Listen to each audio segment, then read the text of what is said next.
important it is for us to understand the construct of the tabernacle is determined by how we come together corporately into one. If we have that corporate mindset, when we show up, guess who is here? He is. You see how important this is?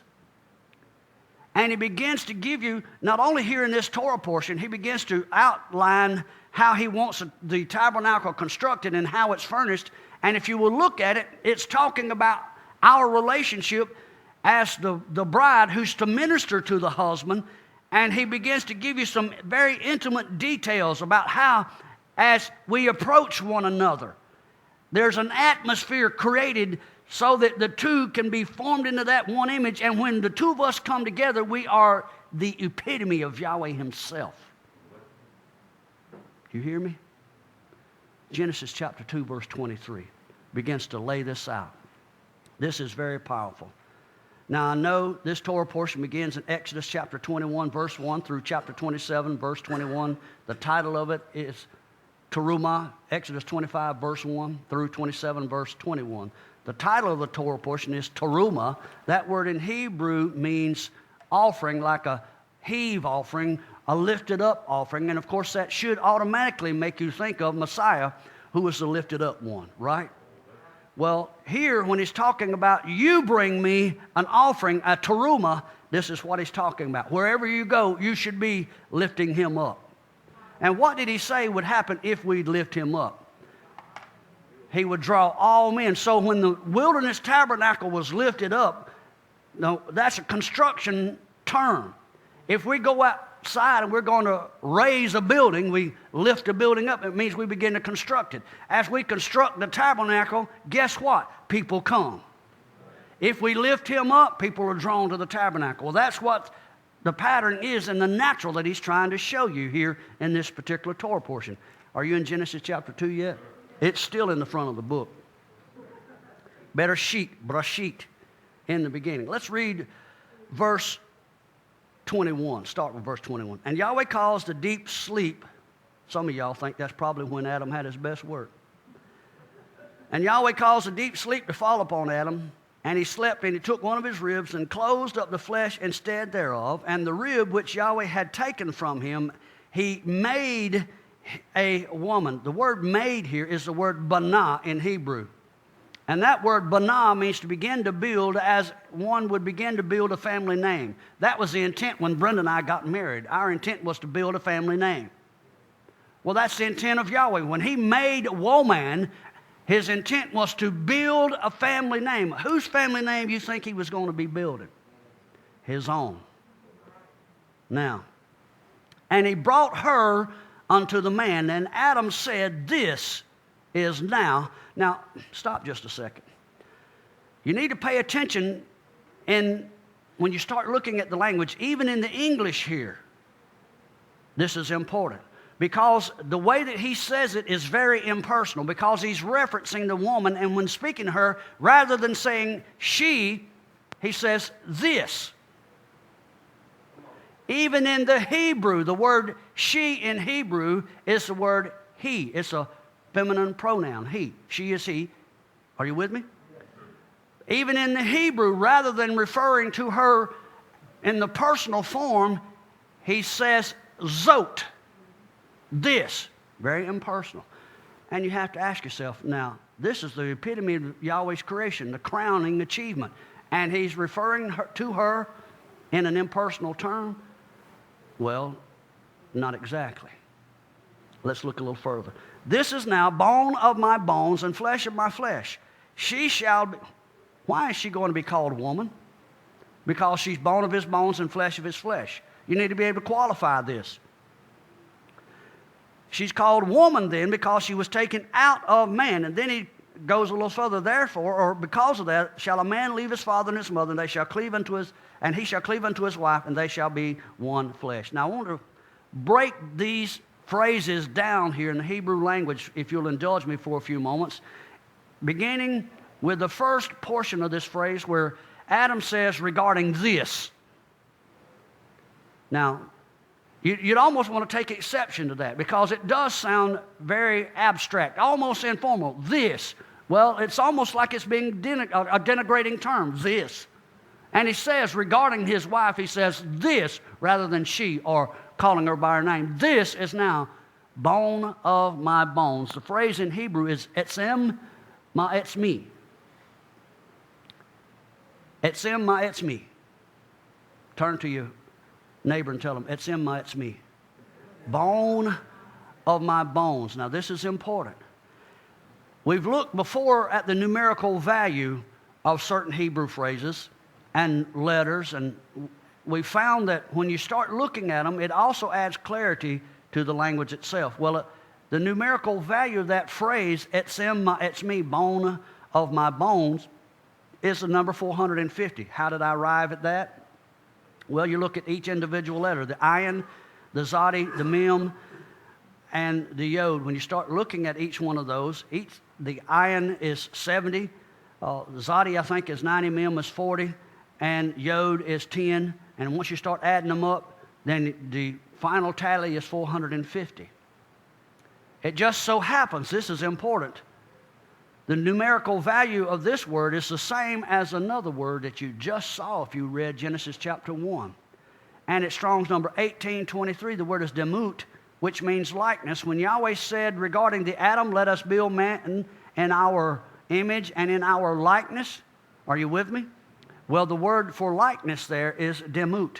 So automatically, in the creation of Adam and Eve, you find that the purpose of creating Eve was to make her exactly in the likeness or image of Adam. Did you see that? Now, let's look a little bit further. In order to properly understand it, what you're going to have to next do is to start breaking these words down in the Hebrew language. And I know some of you may not be familiar with the Hebrew, but the first letter is the dalet. We get our letter D. Mem, M. Oh, that's hard, wasn't it?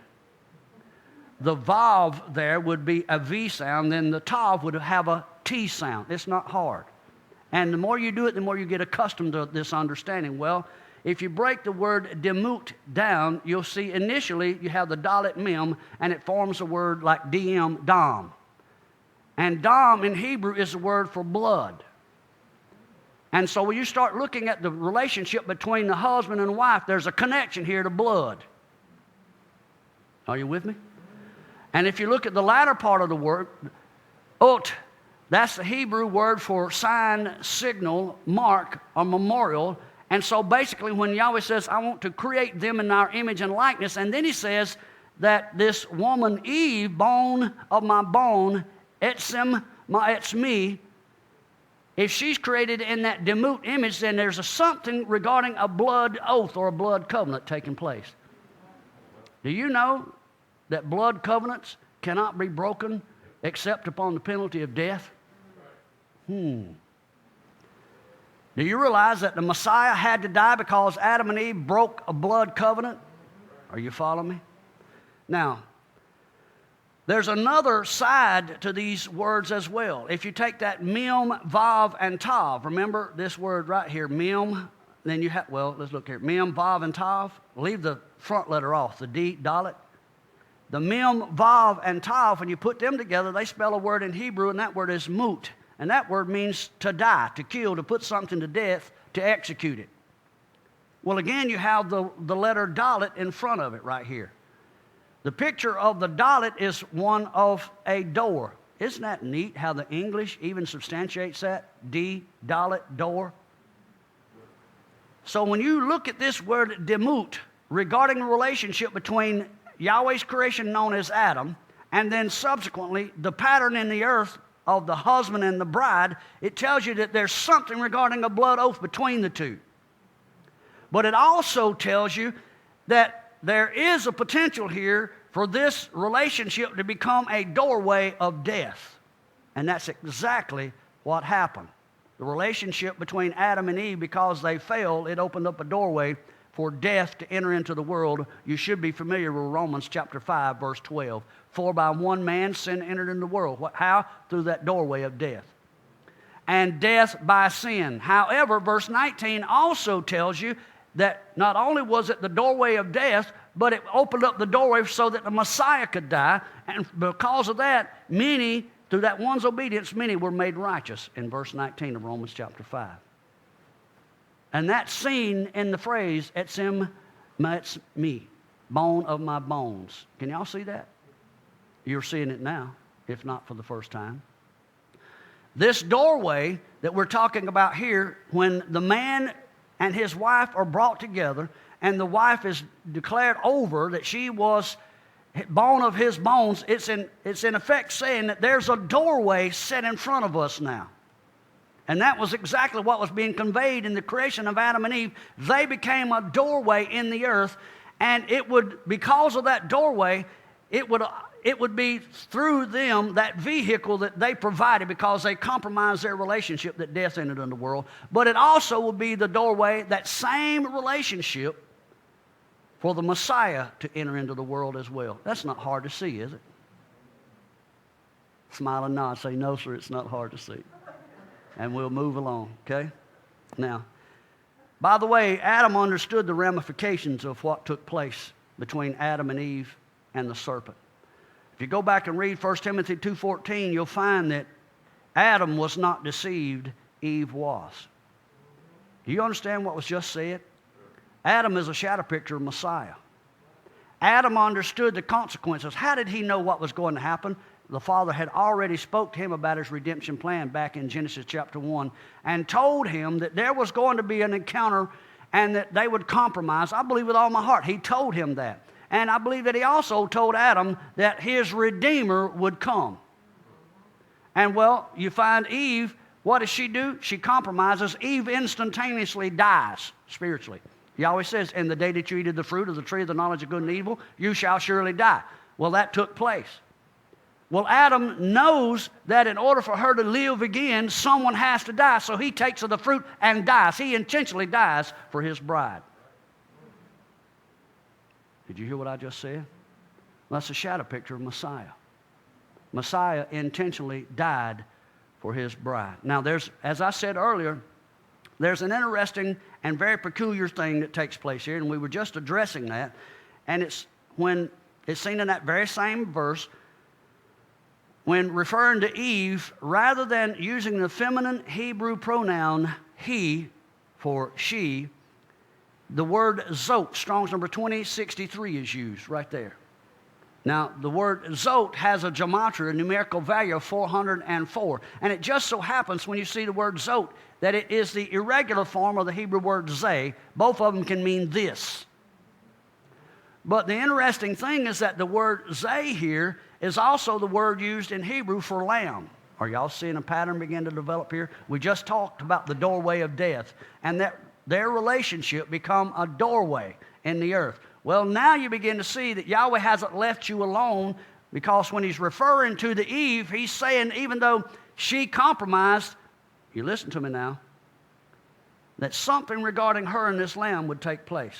Now, as you continue to look, you notice that there's another interesting word that's connecting to them, and that is this word bait, or house. Are you with me? Same gematria, 408, and bait. Now, as you start looking at it, 418 rather, you'll find that the word usage here infers that the lamb would come through the woman for what purpose? To redeem the house. And that's in the phrase, bone of my bones. Etzem me'etz me. Can you see that?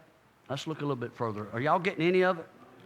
Now, in the next portion of that phrase, Adam speaking regarding this, instead of calling her this, he now calls her she.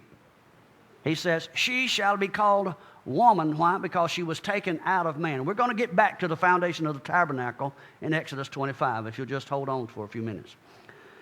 What I want to do is call your attention to the words that are used in the Hebrew language for the word man and the word woman.